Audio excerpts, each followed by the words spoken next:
Thank you very much. Let's take our seats, ladies and gentlemen.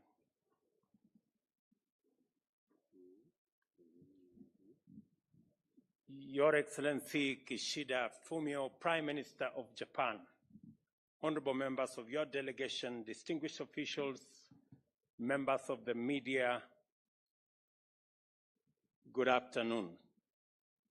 I take this opportunity to once again thank you, Your Excellency Prime Minister Kishida Fumio, and your delegation for honoring us with your very important visit.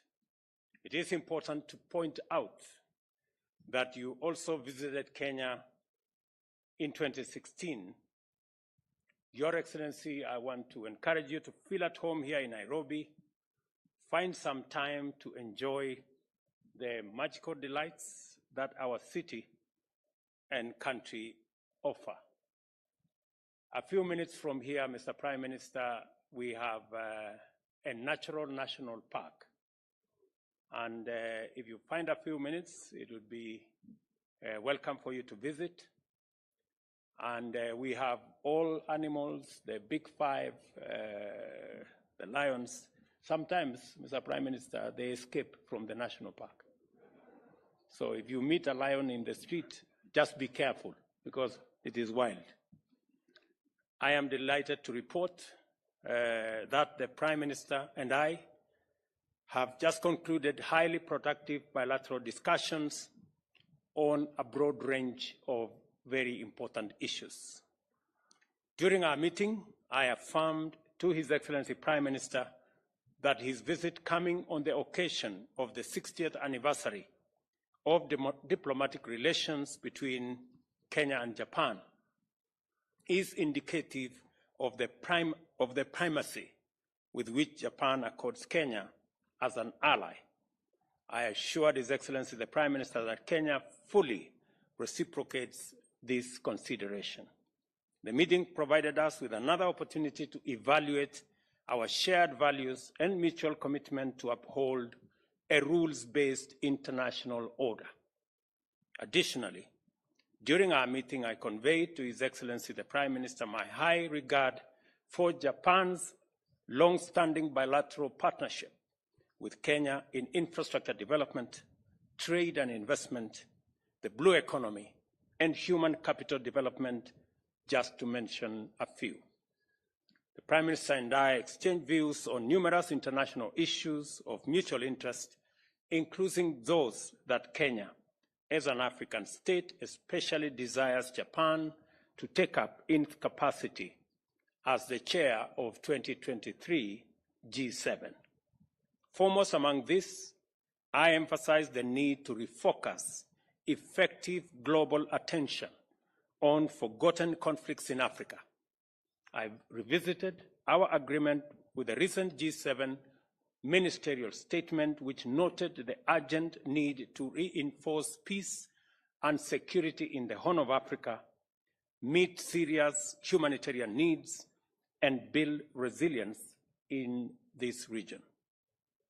Furthermore, I raised concern that Kenya, the Horn of Africa region, and other parts of the African continent, as well as the Global South, are disproportionately impacted by global climate change and its effects.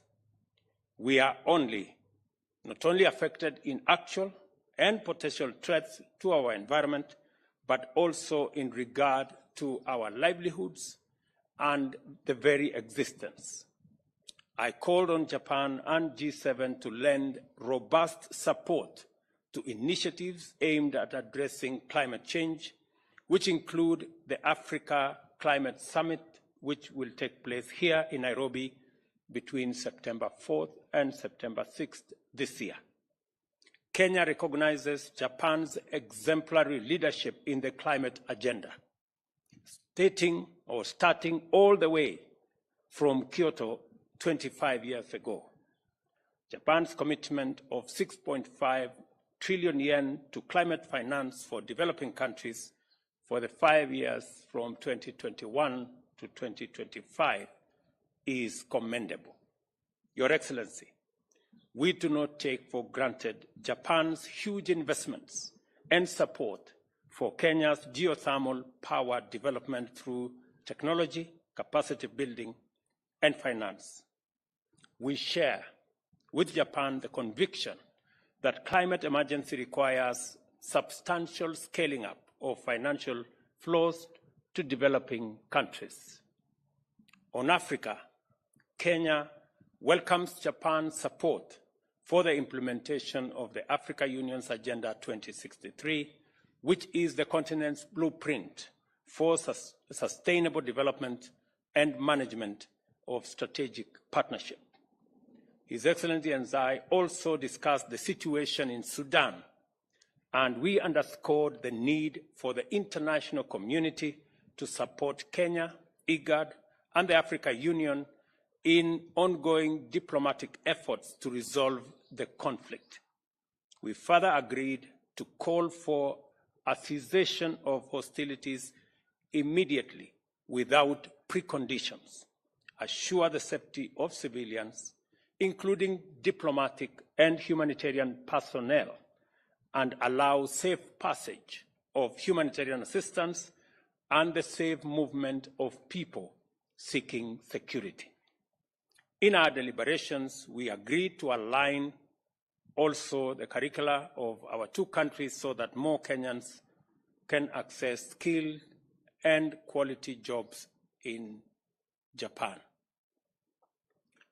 We have also agreed on a number of bilateral issues between Kenya and Japan on the exploitation of the geothermal resources in our country.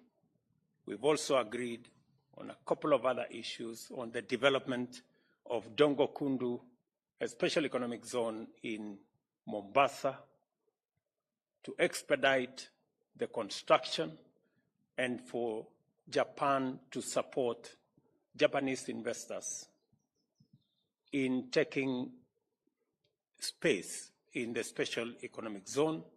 I also undertook that Kenya is going to facilitate investment of Japanese companies and also support Japan to be able to finance Kenya's infrastructure and other developments, including the PPP arrangement around our construction of dams for purposes of harvesting and storage of water, for our irrigation, for our livestock development, and for water for use in our domestic homes.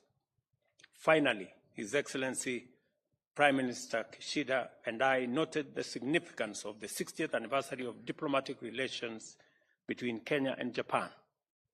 In the past 6 decades, the two countries have successfully collaborated on highly impactful undertakings in many sectors. At this critical milestone, we consider the vast scope of current and prospective engagements between Kenya and Japan, and accordingly resolved to pursue resolution of outstanding issues in greater detail. We also committed to a firm and equivocal statement on the aggression by Russia in Ukraine.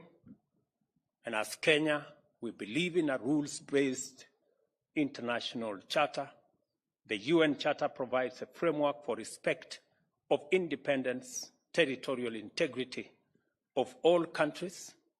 We've called for the cessation of the war and revert to dialogue as a mechanism of resolving any disputes.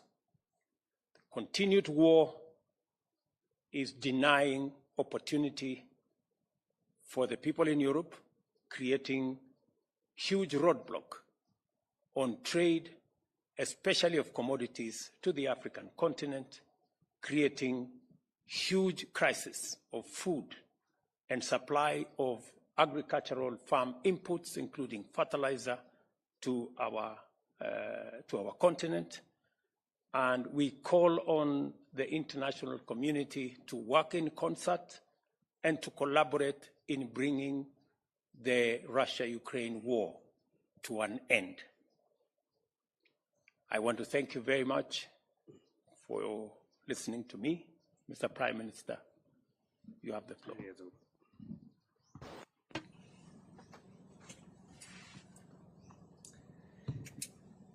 はい、日ケニア外交関係 It is a great pleasure to visit Kenya at this milestone year of the 60th anniversary of our diplomatic relationship. President Ruto and all the members of Kenya, I express my heartfelt gratitude to the very warm hospitality. Since my attendance at TICAD 6 as the foreign minister, it is my first visit to Kenya after 7 years. During these 7 years, the Japan-Kenya relationship has advanced tremendously, including economy, investment, and in many other areas. Kenya is the hub of a major economic area in East Africa and is a major power in Africa, contributing proactively to the peace and stability of the region and beyond in the international forum. Today, through my discussion with President Ruto, who took office after the democratic election of last September, I was given this opportunity to hear the voice of Africa directly as the presidency of the G7. I shall endeavor to reflect our discussion in the deliberations at the G7 Hiroshima summit this month. Regarding the situation in Sudan, I expressed my grave concern and added how encouraged I am about the initiative by President Ruto offering his mediation in an effort to try to resolve the situation by Africa themselves. As for Japan, I told the President that as the G7 presidency and a member of the UN Security Council, that Japan will make a proactive contribution. And as part of that endeavor, we will dispatch the special envoy for the Horn of Africa to respective countries, and in order to respond to the deteriorating humanitarian situations in Sudan and in neighboring countries, we will promptly consider emergency humanitarian assistance together with the international community, and affirmed that we will coordinate closely with Kenya. On top of that, I agreed with President Ruto to further reinforce the relationship between Japan and Kenya based on the achievements of TICAD 8 held last August. Kenya is one of the leading locations for Japanese businesses to establish presence, and startups are developing enormously, and Japanese startups that resolve social challenges by innovation are also active. There is an ongoing plan for a large-scale data center by Japanese companies that is expected to become the hub for the upgrading of ICT base in Africa, and I have recognized the importance of strengthening and promoting the business and investment relations between Japan and Kenya. Japan emphasizes investment in people. In order to advance at the levels of the industries in Kenya, we affirmed our cooperation to promote the cultivation of industrial human resources together.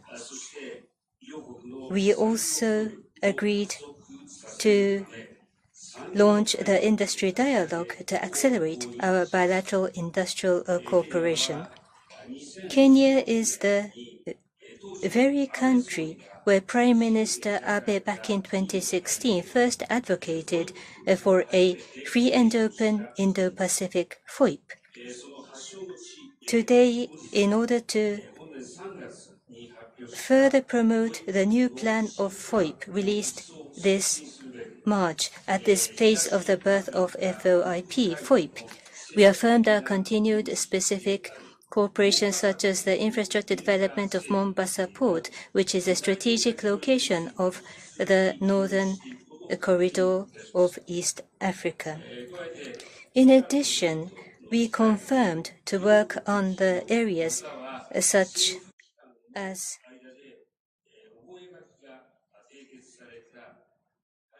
solar photovoltaics, green hydrogen, geothermal power generation included in the Memorandum of Agreements concluded at TICAD 8 between the businesses and the government of our countries, and continue to support Kenya's energy efforts.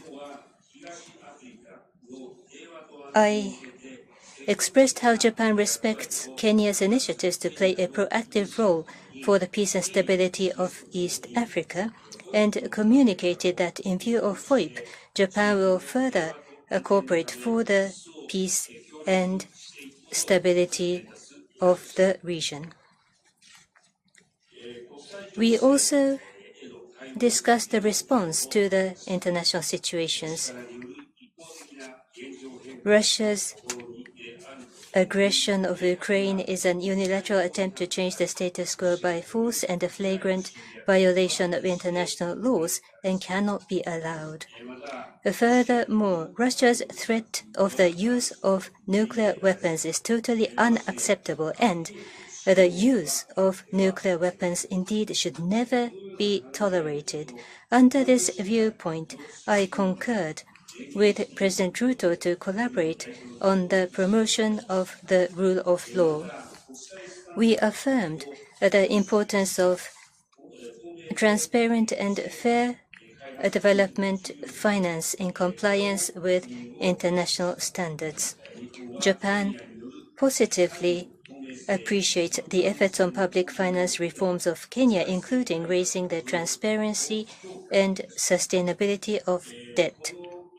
At the working lunch later, we plan to discuss respective regional issues, including the response to North Korea, as well as the reinforcement of the United Nations functions, such as the reform of the Security Council.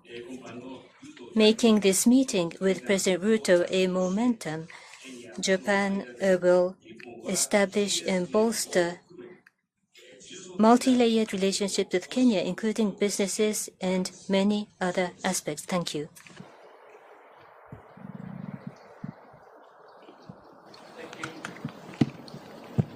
Thank you very much. I think let me just confirm all the points that have been mentioned by my good brother, Prime Minister Kishida, on all the aspects that we have discussed. I did also give him my undertaking that the government of Kenya is going to resolve the tax issues around the support of Kenya shillings 10 billion that was extended to us to support the development of KEMRI, to support the development of Ahero irrigation scheme, and one other project, that the government of Kenya is going to resolve the tax issues that went to court in the next 4 months so that we can tap into the resources that were made available to us. I also want to confirm that the Prime Minister and I discussed the matter of the international financial system and its reform so that we can have a fairer and a system that recognizes the huge potential of energy resources, geothermal, wind, solar, and hydro in our continent, and to use these resources to unlock the huge potential that exists in our continents. And as a result, there is need for a reform of the international financial system so that it is much more responsive and it can provide the resources necessary so that as a continent, we will not just be discussing about adaptation or loss and damage, that we begin to have the conversation about investment in the resources that we have in this continent to unlock our potential and to provide a solution to the subject of climate change. I did inform Prime Minister about the meeting we have on this to resolve this matter as a continent. And let me also confirm that I informed the Prime Minister that Kenya is well on course with the International Monetary Fund and our other development partners in ensuring that Kenya is on a sound economic footing I have informed him that on the debt situation, we presented a budget last week that has cut down borrowing by 400 billion Kenya shillings. We are reducing our fiscal deficit from 6.2% of GDP to 4.4% of GDP this year and below 4% next year as a means of ensuring and building confidence with development partners, including our brother country of Japan, so that we can properly harness the potential and the partnership that will drive our economy. I am very glad that we will extend this conversation, as Prime Minister has said, in the lunch we are hosting for them. And Mr. Prime Minister, again, you are welcome to Kenya always. And I have also asked you to take time to visit the Mara next time, so that you can witness the eighth wonder of the world, the wildebeest migration. Thank you very much. Thank you so much. Thank you. The Excellencies will now proceed for luncheon, and for the rest of the delegation, you'll be guided by the protocol teams.